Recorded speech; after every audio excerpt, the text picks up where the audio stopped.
Baik, assalamualaikum warahmatullahi wabarakatuh. Kesempatan kali ini saya akan mempresentasikan tentang teknologi produksi tanaman berbasis pedesaan, pesisir, dan teknologi pesisir.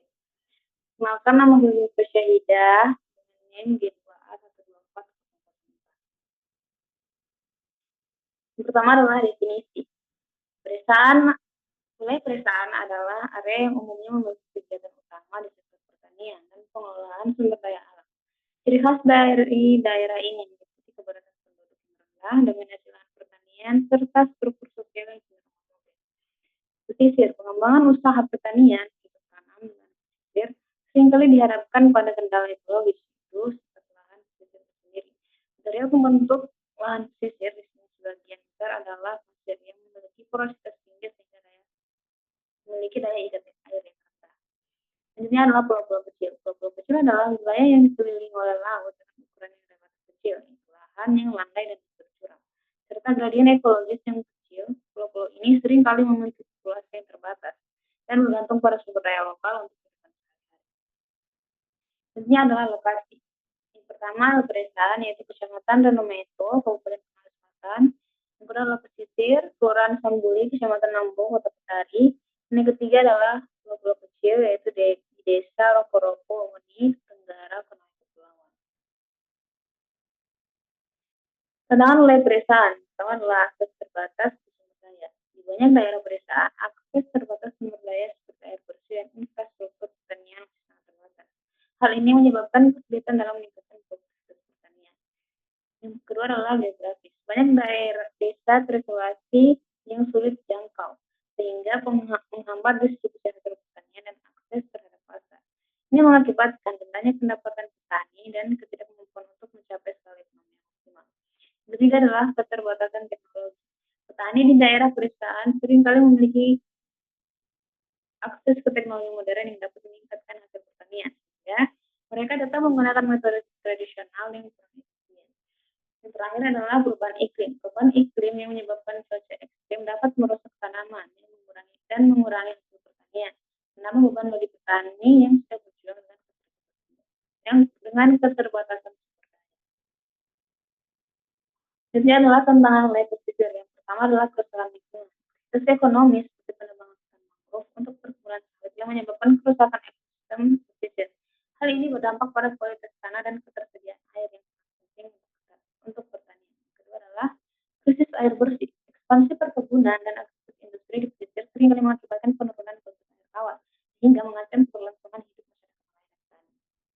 Kemudian adalah tantangan di wilayah pulau-pulau kecil. Yang pertama adalah sumber daya alam terbatas. Pulau-pulau kecil seringkali memiliki sumber daya alam yang terbatas untuk tanah subur untuk pertanian. Hal ini menyulitkan pengembangan sektor pertanian secara berkelanjutan. Yang kedua adalah erosi tanah. Banyak pulau-pulau kecil mengalami erosi tanah yang parah akibat aktivitas manusia dan perubahan iklim yang mengurangi kesuburan tanah dan produktivitas pertanian. Terakhir adalah keterbatasan infrastruktur. Keterbatasan ini itu transportasi, membuat distribusi hasil pertanian menjadi sulit sehingga mengurangi daya saing produksi produk lokal. Aspek sosial budaya. Keterikatan komunitas, yaitu pertanian seringkali menjadi bagian dari identitas budaya masyarakat.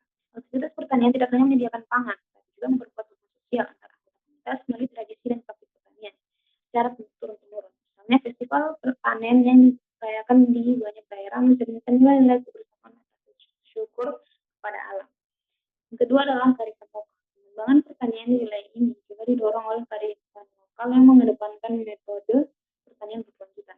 Masyarakat sering menggunakan teknik tradisional yang ramah lingkungan seperti rotasi tanaman dan penggunaan pupuk organik yang berkontribusi pada keberlanjutan ekosistem masyarakat setempat. Selanjutnya adalah aspek ekonomi, yaitu peningkatan pendapatan petani dengan adanya program pemerintah. Untuk meningkatkan produktivitas melalui teknologi dan inovasi, pendapatan petani di banyak wilayah memiliki semakin meningkat. Misalnya penerapan praktik pertanian baik dan penggunaan varietas telah meningkatkan hasil panen secara signifikan. Hal ini tidak hanya meningkatkan kesejahteraan petani, tetapi juga mendorong pertumbuhan ekonomi. Selanjutnya aspek lingkungan. Keberlanjutan lingkungan wilayah pedesaan dan pulau-pulau kecil seringkali terintegrasi dengan ekosistem lokal. Praktik pertanian yang ramah lingkungan membantu menjaga keanekaragaman hayati dan mencegah kerusakan Sistem agroforestry yang menggabungkan tanaman pangan dengan pohon dapat meningkatkan kesuburan tanah dan lingkungan. Selanjutnya adalah dampak perubahan iklim. Sektor pertanian juga menghadapi tantangan besar akibat perubahan iklim, yaitu perubahan cuaca dapat mempengaruhi hasil panen dan ketahanan pangan. Karena itu, penting untuk mengembangkan strategi adaptasi yang melibatkan penggunaan teknologi ramah lingkungan dan pengelolaan sumber daya alam yang bijaksana. Jadi adalah solusi perusahaan susu dan produksi. Pertama adalah pertanian modern. Implementasi teknologi modern seperti irigasi, yaitu penerapan sistem irigasi seperti embung atau waduk untuk mengatur pasokan air yang penting dalam pertanian sawah. Ini membantu memastikan ketersediaan air saat kemarau sehingga dapat mendukung keberhasilan panen. Sistem pengolahan tanah yang efisien dan penggunaan pupuk yang tepat dapat meningkatkan hasil pertanian secara signifikan. Yang kedua adalah agroforestry, yaitu sistem pertanian tanaman pangan dengan pohon. Pendekatan ini tidak hanya meningkatkan ketahanan pangan, tapi juga menaikkan sumber pendapatan petani. Agroforestry dapat melindungi tanah dan ekosistem dan meningkatkan keanekaragaman hayati serta berkontribusi pada mitigasi perubahan iklim. Dan yang ketiga adalah pelatihan dan pemberdayaan bagi petani, yaitu melakukan pelatihan tentang teknik pertanian modern dan manajemen keuangan bagi petani untuk meningkatkan keterampilan masyarakat. Terakhir adalah akses pasar, meningkatkan akses pasar bagi petani melalui pembentukan koperasi atau kemitraan dengan produsen lokal, yaitu akses pasar yang lebih baik memungkinkan petani untuk menjual produk mereka dengan harga yang lebih menguntungkan. Terima kasih. Sekian dan terima kasih. Lebih dan kurang yang mohon dimaafkan. Bila